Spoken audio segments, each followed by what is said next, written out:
నమస్కారం, అందరికీ వందనాలు. దేవుని పేరట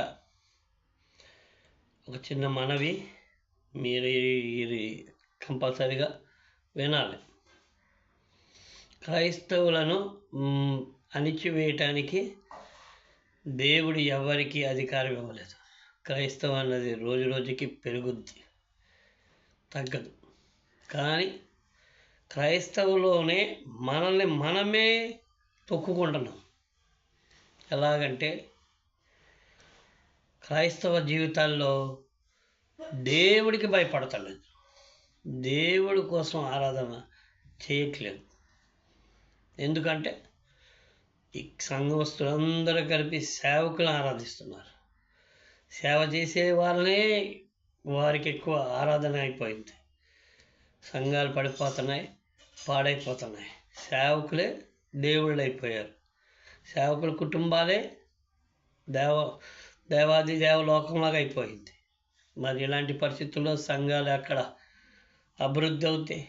సేవకులు తప్పేం లేదు, ప్రేమిస్తారు, ఆదరిస్తారు. కానీ వీళ్ళు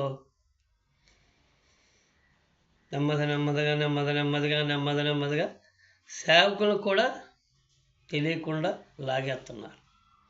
వారు ఏ గురిలో వచ్చారు, ఏ పిలుపు మేరకు వచ్చారు, ఏ కసితో సేవలోకి వచ్చారు, అదంతా చల్లారిపోతుంది. ఆ వేడి చల్లారిపోతుంది, ఆ మంట చల్లారిపోతుంది.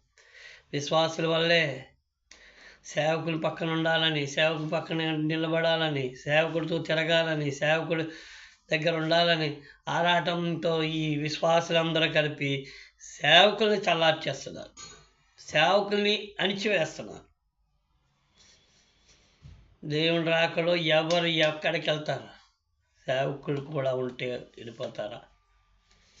అయినా మనిషే, మనకేదో ఆత్మీయత నేర్పించడానికి దేవుడు ఏర్పరచుకున్నాడు. కానీ మనం గమనించుకోం కదా. ఆయన మెప్పు కొరకు మనం ఏదైనా చేయగలుగుతాం. ఎన్ని నాటకాలైనా ఆడతాం, ఎన్ని అబద్ధాలైనా ఆడతాం, ఎన్ని మోసాలైనా చేస్తాం ఆయన పక్కన నుంచి ఉండడానికి. సేవకులకు తెలియదు కదా. తెలిసి వచ్చేటప్పటికి సంఘం జారిపోతుంది, పడిపోతుంది. ఆయన తిరిగి కట్టుకోలేనంత స్థితి వచ్చేస్తుంది. దయతో సేవకులు తన చుట్టూ ఉన్న ఒక మత్తుని విడిపించుకోవాలని నేను మనస్ఫూర్తిగా కోరుకుంటున్నాను. Praise the lord. మీ అందరికీ వందనాలు.